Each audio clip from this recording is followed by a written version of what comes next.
Good morning, rock and rollers. Let's call the state psychiatrist. Sometimes, you just have to get on the horn to the state psychiatrist and just, let them know that you're still alive. Thank you for calling Parkway Behavioral Health. If you know your party's extension, you may dial it at any time. I know my party's extension because I'm always having some type of a mental breakdown, and so I'm always calling the state psychiatrist, 504.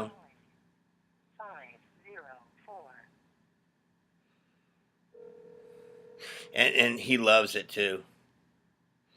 He's always like, well, how does that make you feel? Hi, this is Barry Beavers. I can't take your call at the moment, but if you'd like, you can leave me a short message with your name, date and time that you called, and a telephone number that I can reach you at, and I'll get back with you as soon as Hold I on. can. Thanks very much, and good day. Record your message at the tone. When you are finished, hang up or press pound for more options. Barry, this is Dr. Jack Kevorkian over here on Dodge Pumpkin Lane, at my facility over here in Detroit, Michigan. I'm building a machine that I think would be effective for one of your patients, Cameron Ferguson. So anyway, give me a call back. It's Jack Kevorkian over in Detroit. Okay, bye-bye. Because they don't know, half the time really, if you're crazy or if you're, you just enjoy talking to them. Let me tell you guys something. You're an idiot if you think that like therapy is got some type of connotation on it that you're crazy. It just so happens that I am crazy. But anybody can benefit from therapy. I love going to the state psychiatrist. Here's a little trick for all you my female fans out there. Angie Hoffman turned me on to this apple cider vinegar. Okay. All right. If you're like dating a guy and you want to know like if he loves to just mow on pachata, tell him, hey, this stuff right here is the fountain of youth.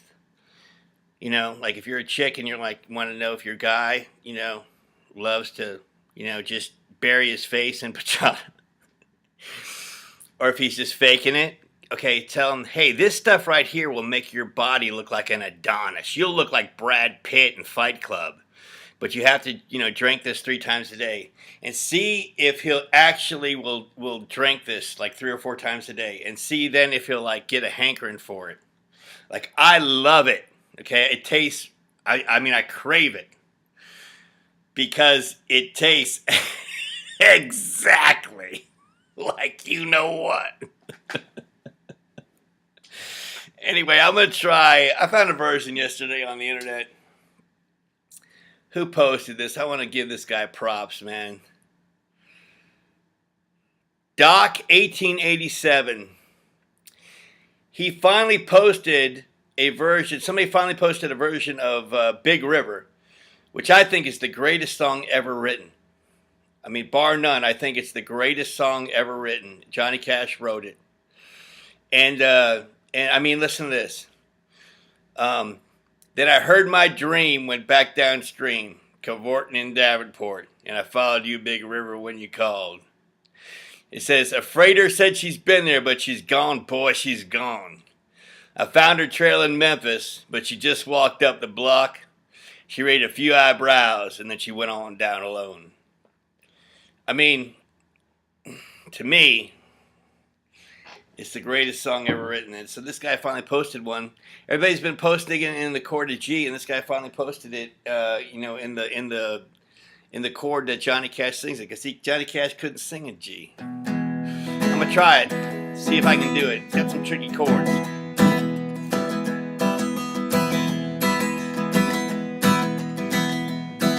Now it taught the weeping willow how to cry, cry, cry. And I showed the clouds how to cover up a clear blue sky. And the tears I cried for that woman gonna flood you, big river. I'm gonna sit right here until I die. Come on! Well, I met up accidentally in St. Paul, Minnesota. And it tore me up every time I heard her draw a southern drawl. Heard my dream went back downstream, cavorting in Davenport. And I followed you, big river, when you called. Well, then you took me to St. Louis later on down the river. Afraid I said she's been there, but she's gone, boy, she gone. I found her trail in Memphis, but she just walked up the block, did a few eyebrows, and then she went on down alone. Now you battered down Baton Rouge, River Queen, roll it on. Take that woman on back to New Orleans, New Orleans. Go on, I've had enough, done my blues down in the Gulf. She loves you, big river, more than they. Come on, I taught that weeping willow how to cry, cry, cry. And I showed the clouds how to cover up a clear blue sky. And the tears I cried for that woman are gonna flood you, big river. And I'm gonna sit right here till I die. Anyway, so whoever Doc 1887 is, you know, my hat goes off to you. I'm trying to find a place to stay, but, you know, I keep asking to volunteer at camp, you know, Wannamonatanki for the summer, so I don't want to sign an apartment lease. Plus, no place will rent to me because I'm a convict. Which is funny because I got a conviction for communicating threats, which is baloney. You know, it's just absolutely baloney. And they know it, and I know it, and everybody up in Hades knows it. But that's how I'm treated. I don't have, you know, any civil rights, and I really don't. The auspices of the Chinese diet follows me around. Not like diet, like eating, but like their government diet follows me around. I mean, I got arrested in South Florida for nothing. Did nothing. And they said I violated a restraining order when I just went to my brother's house just to say hi to him. And the restraining order's over a year old. I don't know how, like, they could just keep it going on into perpetuity. But anyway, they can if you're in China. So, you know. And I know a little bit about that because I went through Europe with my buddy Richard Barnhart and his sister Wendy Barnhart back in 1989. And so I know, you know, we were asked to actually leave a train one time. I think we were in Hungary. And like coming out near Budapest, and these communist soldiers get us out, and there's some Chinese guy there from, but he's from Canada. He spoke perfect English, and they get us all out there with these like AK-47s, and the guy goes, "Vietnam, back you go," and the kid goes, "But I'm from Canada." I mean, you know, they could just shoot us or whatever they wanted to do. Anyway, but getting back to what I'm saying, like, you know, they arrest me, and the cops are like, you know, they just arrest you. They just, you know, they just take my car, and you know, the cops are like, "How many dildos do you have in here?" I wanted to say, "I don't have any dildos in there, man," but you know, they were going to go through my stuff, so why, you know, I couldn't say that. So I was like, 6, and then they're like, "Well, why do you have so many dildos?" And I'm like, because maybe I need to drive someplace where you need a dildo. Stupid. Anyway, so they throw me in jail. But, you know, whatever, right? So anyhow, I'm trying to find a place to stay, you know,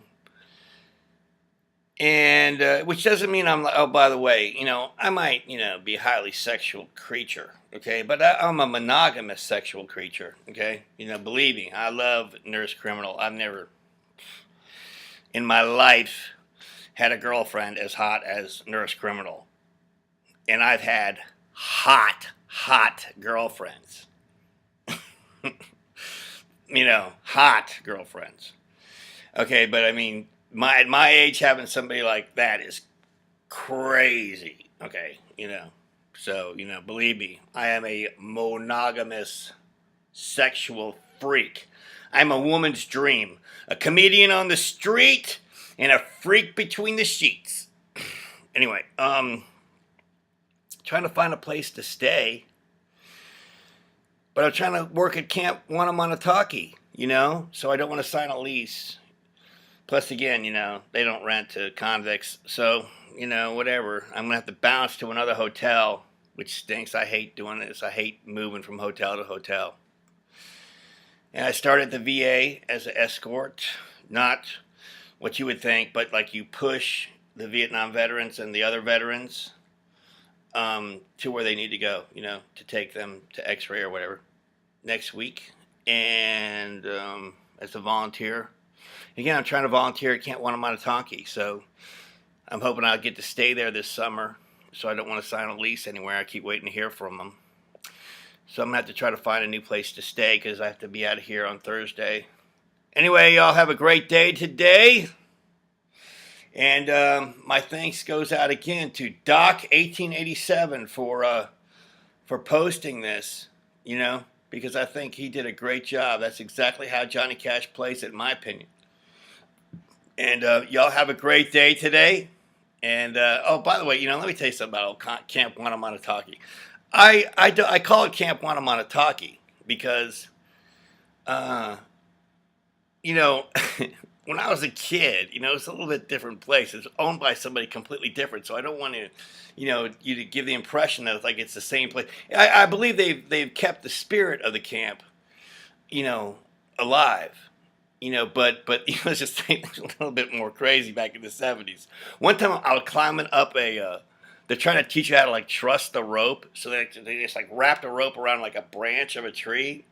And then because I'm crazy, the counselors swung me out, but the rope went off off of the branch, and I fell 12 feet down. And but you just get up and do it again because that's how it was back in the 70s. It wasn't even mentioned. I didn't even tell my mom about it or anything. You just don't mention that. It was that was kind of like that day. One time when John Flynn was my counselor with me. We had oldest boys, and again, I had the legend, Remy Hamilton, with me. We,